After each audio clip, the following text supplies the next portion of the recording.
Hello everyone, आज हम class 9 का चैप्टर कोऑर्डिनेट ज्योमेट्री यानी कि निर्देशांक ज्यामिति पढ़ेंगे।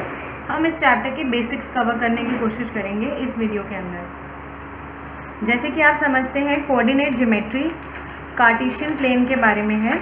कार्टेशियन प्लेन कुछ इस तरह से दिखता है। आप देख सकते हैं इस पे दो एक्सिस हैं, एक्स एक्सिस और वाई एक्सिस। एक्सिस को हम हिंदी में अक्ष कहते हैं। एक्सिस, अक्ष। अगर मेरी इन राइटिंग थोड़ी सी डिफ़िकल्ट हो समझने में तो उसके लिए I am saying sorry to you in advance. तो आप देख सकते हैं हमने इस प्लेन को दो एक्सिस में बांटा है। ये रहा एक्स एक्सिस जो कि हॉरिजॉन्टली प्लेस्ड है और ये रहा वाई एक्सिस जो कि वर्टिकली प्लेस्ड है। एक्स एक्सिस जो है उसकी राइट हैंड साइड पर आप देख सकते हैं हमने 1, 2 बराबर दूरी पे कुछ नंबर मार्क कर रखे हैं, जैसे हम नंबर लाइन पे करते हैं, और उसी तरह से हमने लेफ़्ट साइड पे भी मार्क कर रखे हैं। सिमिलरली हमने वाई एक्सिस पे भी ऊपर की तरफ नंबर मार्क कर रखे हैं इक्वल डिस्टेंस पे, और नीचे की तरफ नंबर मार्क कर रखे हैं। आइडियली हमें कोऑर्डिनेट ज्योमेट्री को ग्राफ पेपर पे पढ़ना चाहिए, लेकिन अभी मेरे पास ग्राफ नहीं था तो मैंने एक अनुमान से ये सब बना दिया है। आप ये देख सकते हैं ध्यान से कि ये दोनों एक्सिस एक्स और वाई एक्सिस जिस पॉइंट पे टकरा रहे हैं, इंटरसेक्ट कर रहे हैं, उसे हम ओरिजिन कहते हैं। क्या कहते हैं? ओरिजिन। ओरिजिन का मतलब होता है जहाँ से कोई भी चीज़ शुरू होती है, जिसकी शुरुआत होती है। अब आपने एक चीज़ और यहाँ पे ध्यान से देखी हो अगर तो, जैसे कि नंबर लाइन पे होता है कि राइट साइड पे हमेशा नंबर पॉजिटिवली मार्क्ड होते हैं और लेफ़्ट साइड पे हम माइनस में जाते हैं, -1, -2, -3 और माइनस में बढ़ता है।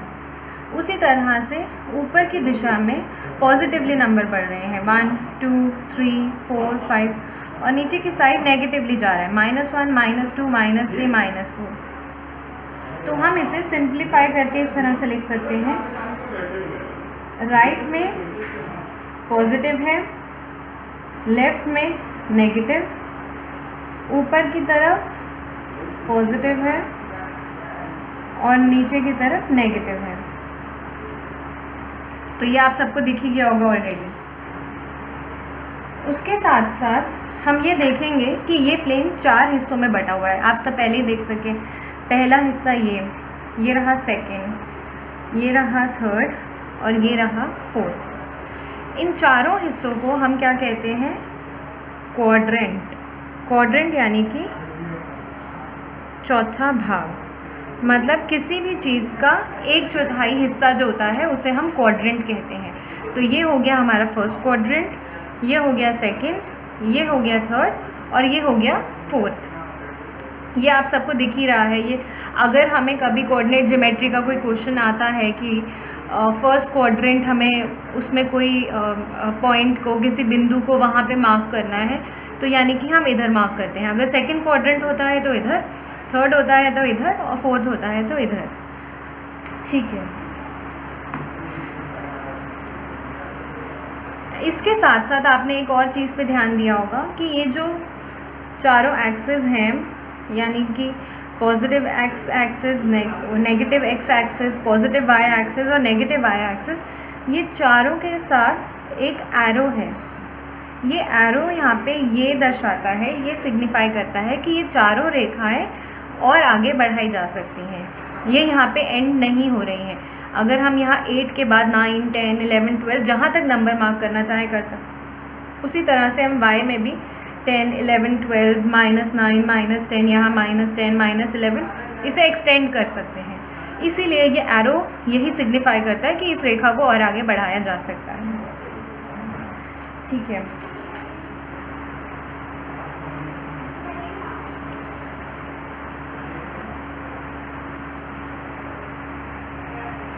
अब हम ये समझते हैं कि कोई अगर हमें पॉइंट को मार्क करना हो या किसी बिंदु को अगर हमें एक प्लेन के अंदर उसे मार्क करना है तो कैसे करते हैं। जैसे कि हमने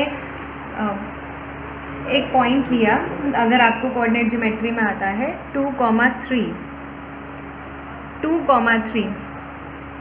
पहले इस पॉइंट का मतलब हम समझते हैं, इस बिंदु का अर्थ समझते हैं।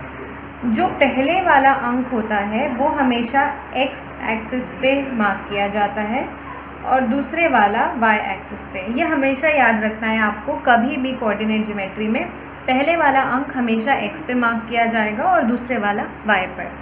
अब आप देख सकते हैं कि पहला अंक क्या है 2 यानी कि पॉजिटिव है, माइनस नहीं है, प्लस में है। तो x एक्सिस का 2 किधर है, ये रहा, पॉजिटिव साइड पे ये रहा। और y एक्सिस का 3 किधर है, ये भी पॉजिटिव में है, वो है यहाँ पर। तो इन दोनों को हम कैसे पॉइंट मार्क कर सकते हैं, हम एक परपेंडिकुलर यानी कि एक लंब ड्रॉ करेंगे इस बिंदु पे 2 पर, और वैसे ही हम एक लंब यानी कि एक परपेंडिकुलर ड्रॉप करेंगे 3 पर। ये दोनों परपेंडिकुलर्स लंब जहाँ पे भी इंटरसेक्ट करेंगे, जहाँ पर एक दूसरे को काटेंगे, वो हो जाएगा हमारा पॉइंट 2, 3। हम इसे फिर से समझते हैं किसी दूसरे पॉइंट की मदद से। हम लेते हैं Q ऑफ -3, 4। अब ये देखिए, जैसे कि हमने अभी आपको पहले बताया कि जो पहला वाला अंक होता है वो x पे मार्क होता है। तो आप देखिए x पे क्या है, -3।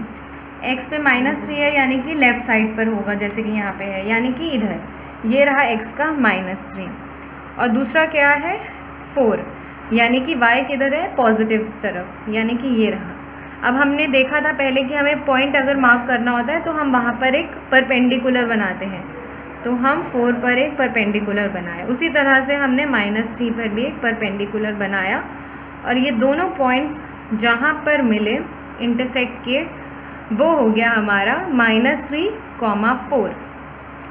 अगर हमारे पास पॉइंट हो -2, -3, यानी कि x पे क्या है, -2, x का -2 यानी कि लेफ़्ट साइड पे, यानी कि ये रहा।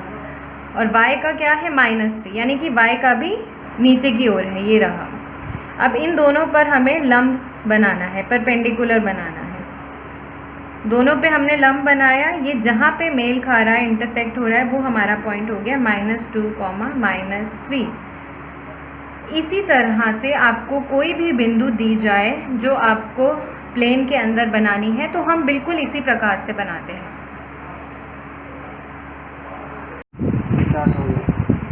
ओके, तो जैसा कि हमने अभी तक यहाँ तक देखा कि हम किस तरह से किसी कार्टेशियन प्लेन में किसी एक पॉइंट को, एक बिंदु को रेखांकित करते हैं, मार्क करते हैं।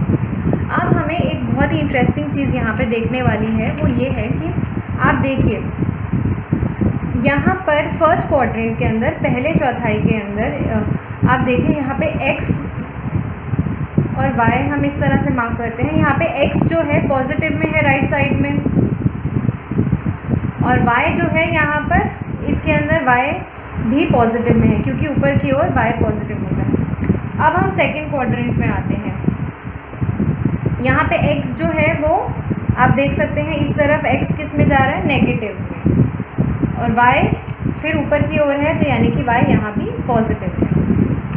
उसी प्रकार हम थर्ड में आते हैं, तो हम क्या देखते हैं कि जो x है वो यहाँ भी नेगेटिव में है, और y इसके अंदर y क्या है, नीचे की ओर, यानी कि y भी नेगेटिव है। और फोर्थ के अंदर हम क्या देख रहे हैं, x जो है आपका वापस से पॉजिटिव की ओर आ गया है, और y जो है नीचे की ओर है, तो नेगेटिव है। यानी कि फर्स्ट क्वाड्रेंट के अंदर इस तरह से कोई भी बिंदु होगा, सेकंड क्वाड्रेंट के अंदर इस तरह से होगा, थर्ड के अंदर इस तरह से, और फोर्थ के अंदर इस तरह से। फर्स्ट, अगर आपको कभी कोई क्वेश्चन आए, आपको अगर कोई पॉइंट दिया जाए कि 2, 5 कौन से क्वाड्रेंट में होगा, तो आप बहुत आसानी से देख सकते हैं 2 और 5 दोनों पॉजिटिव में हैं।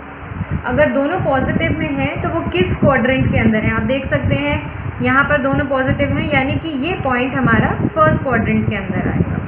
अगर हमें पॉइंट दिया गया हो -3, 6, अब आप देखिए -3, 6 का मतलब है माइनस और प्लस, तो x का माइनस और y का प्लस हमारा कौन सा क्वाड्रेंट है, सेकंड क्वाड्रेंट। उसी प्रकार अगर हमें दिया जाए -5, 5 यानी कि x भी नेगेटिव और y भी नेगेटिव, यानी कि हमारा तीसरा क्वाड्रेंट हो गया जहाँ पे दोनों ही चीज़ें नेगेटिव हैं। और अगर पॉइंट दिया जाए हमें 5, -4, यानी कि x का पॉजिटिव और y का नेगेटिव, x का पॉजिटिव, y का नेगेटिव। ये हो गया हमारा फोर्थ क्वाड्रेंट। तो हम केवल इतनी सी जानकारी से कि राइट में x पॉजिटिव है, लेफ्ट में नेगेटिव है, ऊपर की ओर y पॉजिटिव है, नीचे की ओर नेगेटिव है, हम ये क्वेश्चन बहुत आराम से कर सकते हैं कि आपको कोई बिंदु दी जाए और बताना हो कि वो कौन से क्वाड्रेंट में, तो आप बड़ी आसानी से ये पता लगा सकते हैं कि पहले में है, दूसरे में है, तीसरे में है या फिर चौथे में। तो अभी तक हमने जितना पढ़ा है इसमें कुछ इस प्रकार के क्वेश्चंस आपके पेपर में आ सकते हैं कि find out the coordinates of the given points. इस क्वेश्चन के अंदर आपको एक प्लेन के अंदर ऑलरेडी कोई पॉइंट मार्क्ड दिया हुआ है और आपको बताना है कि इसके कोऑर्डिनेट्स क्या हैं। आपको इसके दोनों एक्स एक्सिस पे कहाँ पर ये मीट कर रहा है और वाई पे कहाँ पे ये बताना है। तो कभी भी अगर हमें कोई बिंदु दी जाए और हमें पता लगाना हो कि वो पॉइंट कैसे निकालना है, तो हम क्या करेंगे, उस बिंदु से एक्स एक्सिस पे एक लंब बनाएंगे और वाई एक्सिस पे एक लंब बनाएंगे। लंब यानी कि परपेंडिकुलर। अब जब हमने इस बिंदु से x पे लंब गिराया तो वो कहाँ पे मिला, 3 पे, और y पे गिराया तो वो भी कहाँ मिला, 3 पर। तो यानी कि ये पॉइंट क्या हो गया, x का 3 और y का 3। तो बहुत आसानी से हम पता लगा सकते हैं। जैसे कि अगर हमें कोई बिंदु दे रखी हो इस तरफ यहाँ पे, और हमें बताना है कि ये पॉइंट हमें बताना है कि कितना होगा, तो हम कैसे कर सकते हैं, पहले हम x पे लंब गिराएंगे, परपेंडिकुलर बनाएंगे। x पे हमने लंब बनाया तो हमने कहाँ देखा कि कहाँ टकराया है, वो -6 पे, और y पे जब हमने लंब बनाया, परपेंडिकुलर बनाया, तो हमने देखा कि वो कहाँ टकरा रहा है, -5 पे। यानी कि ये पॉइंट हो गया हमारा -6, -5। ये बहुत ही आसानी से आप कर सकते हैं। उसके अलावा एक क्वेश्चन तो मैं आपको बता ही चुकी हूँ कि इस तरह से आता है कि हमें क्वाड्रेंट बताना होता है कि आपको -1, 2 दिया हुआ है कोई पॉइंट और आपको बताना है कौन से क्वाड्रेंट में आएगा। तो ये आप देख सकते हैं, -1 यानी कि x का माइनस यानी कि इस तरफ, और 2 यानी कि y का पॉजिटिव यानी कि इस तरफ, यानी कि सेकेंड क्वाड्रेंट। तो आप बड़े आराम से बता सकते हैं कि कौन से क्वाड्रेंट में आएगा।